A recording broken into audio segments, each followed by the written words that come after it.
I've been looking forward to having our next guest on for about a couple of months now, since we knew we were going to be doing this. Tom Homan, the former acting director of ICE. You see him on Fox News, and now he's right here on the Chad Hasty Show. Welcome to the program. Hey, thanks for having me. I appreciate it. Absolutely. Appreciate you taking some time today. There's so much we could talk about. I want to get just first your general thoughts as to what's going on with ICE right now, and really the fire that they are under from the Democrats and people in this country who will call ICE basically terrorists and Nazis. And I mean, it's just it's kind of disgusting how some people refer to ICE these days. Yeah, it's disgusting is a good word. I mean, I've done this job for almost 35 years, more than 3 decades.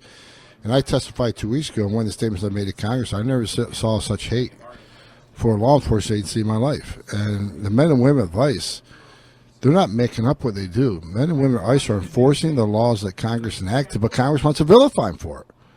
And that's my point. If and the people that want to protest ICE and call us names, and I've had 80 protesters at my house on a Sunday morning, you're protesting the wrong people. I mean, we're simply enforcing law. If you want to affect change, go talk to Congress. These are not Nazis. They're not races. Half of our agents are Latino. Right. Most of them served in the military, so they've been American heroes several times over again.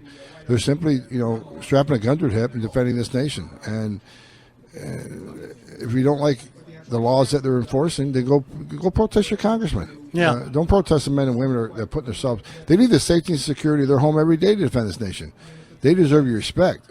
They deserve a thank you for the work they do every day. As the former acting director of ICE, you know about these facilities where people are held who are coming into this country illegally. The I guess popular narrative among some in the media and some on the Democrat side of the aisle is that these are the worst facilities on earth. That they're worse than anything you'd see in Guantanamo Bay. They're terrible situations. What's the reality? Well, that's a false narrative, because if anybody took the time, go to ice.gov and look at our detention standards, especially PBN DS-11, which are our latest standards that cover about 70% of our population. These are the highest detention standards in the industry, higher than any state, county, or federal facility in this country. Some of the best facilities in the world, and I'm not blowing smoke. Best facilities in the world, and I think the taxpayers would probably be upset if they knew how high our standards were. When I was ICE director, I had many sheriffs that would not sign a contract and rent us beds or let us buy beds from them because our detention standards were too high. And I had many of them tell me, said, "Look, I can't live up to this. I don't even give this kind of standards to U.S. citizens. Why would I do it to illegal aliens? I'm in jail." So, our detention standards are high, and I'll go toe-to-toe with anybody that says they're not. All you got to do is look at our standards. Like Ocasio-Cortez, right? She says these facilities are terrible. People are dying. Children are dying. First of all, no child has ever died in ICE custody, ever. None. Second of all, the deaths in custody ICE are the lowest deaths in custody of any facility in the country. The deaths in custody in New York City jails are like 4 times higher. So if she wants to open her mouth about deaths in custody, clean up your own backyard before you come looking at ICE, because looking at ICE deaths in custody is going to put you to shame, because they're the lowest in the country. Visiting with Tom Homan here on the Chad Hasty Show, former acting director of ICE. What do people need to know about ICE and the job that ICE agents are doing in this country every day? Well, the agency they want to abolish last year arrested 137,000 criminals. These are people that are convicted of crimes. These are people in the country illegally and yet committed another crime against the citizens of this country. So make our streets safe. These agents took enough opioids off the street, fentanyl off the street, to kill every man, woman, and child in this country twice. These agents rescued hundreds of women from sex trafficking. They rescued 1,000 children from sexual predators. They arrested thousands of sexual predators. They seized technology that would have been smuggled overseas and used against our war fighters, like missile technology. They staff JTTFs across the country, Joint Terrorism Task Force. They run a lot of terrorism investigations. They do narcotics investigations. They do good gun trafficking investigations. These people help keep our nation safe, our community safe. That's the agency that Democratic leadership wants to abolish. And it's terrible if you think about all the good work they do. And the reason they want to, but let me be clear why they want to abolish them. This woman I've been in his office, he calls me on my cell phone to this day. He's a great president. Let me tell you something. I spent 34 years trying to read people and understand people as a criminal investigator. He's not a racist. He's a man that loves his country. He's a man that thinks we should fly the American flag on our front porch on holidays. He's a man that thinks we should stand up during our national anthem. He's a man that loves his country. He's a man that wants to get the America back that you and I grew up in, that's being eroded by the left and the socialists. The man loves his country. And I worked with, like I said, I worked for 6 presidents, starting with Ronald Reagan, and none of them, and I respect them all because they're the president. I actually respect the office of the presidency, unlike many of the Democrats, but no president has done more to try to secure our border, defend the nation, protect America than President Trump. Bottom line. What more needs to be done? How can we, as a nation, secure the border? What has to be done? Vote. Because Democrats and the Democratic leadership in Congress don't want to fix the border.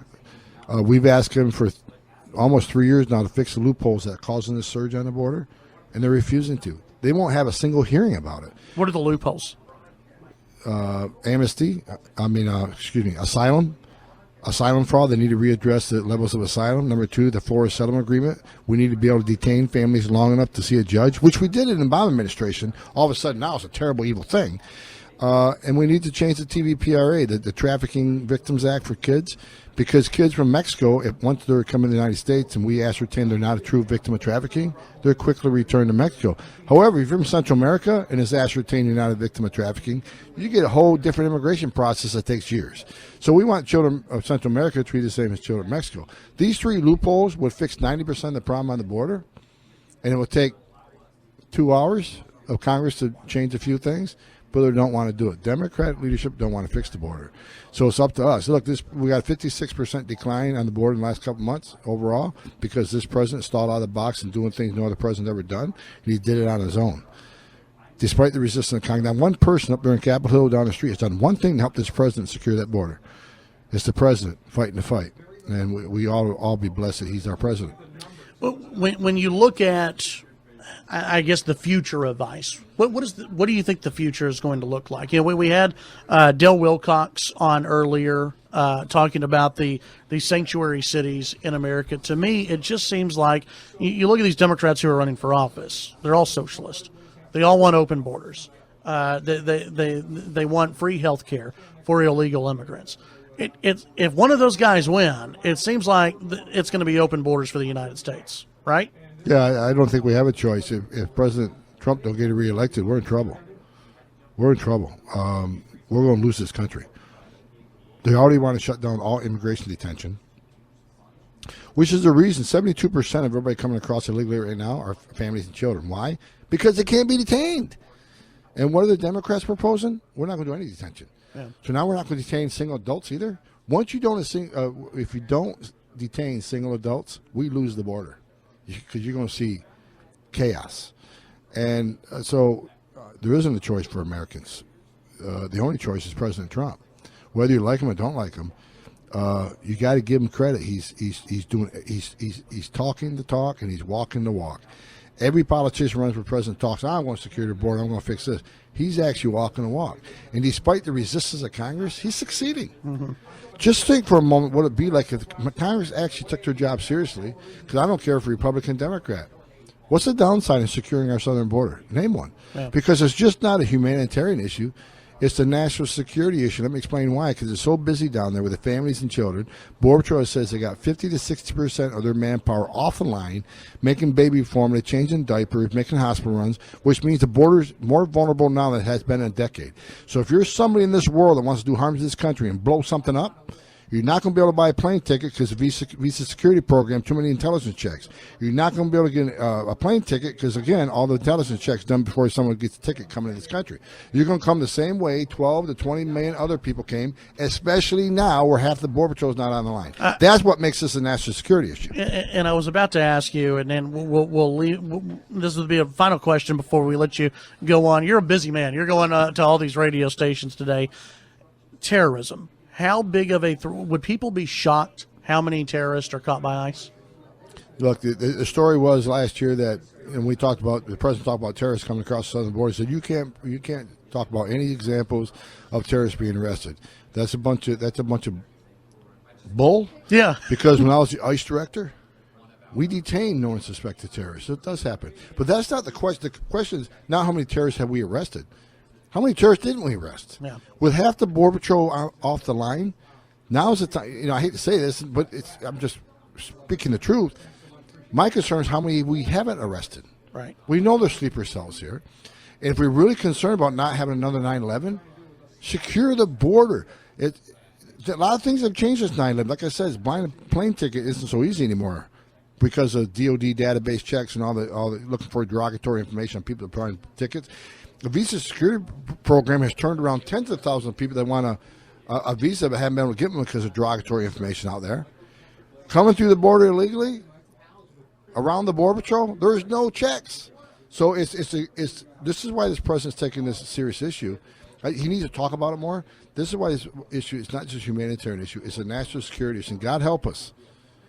God help us if we have another terrorist attack because we have failed. Congress has failed to do their job and secure our border. Tom Homan, a former acting director of ICE, you're going to be testifying tomorrow, and well, people should just watch that, right? Yeah, it'll be fun. You're going to have a good time. Yeah. Throw some punches out there for us, will you? You got it. Thank you. Thank you for joining us. Chad Hasty Show, KFYO, broadcasting from Washington, D.C.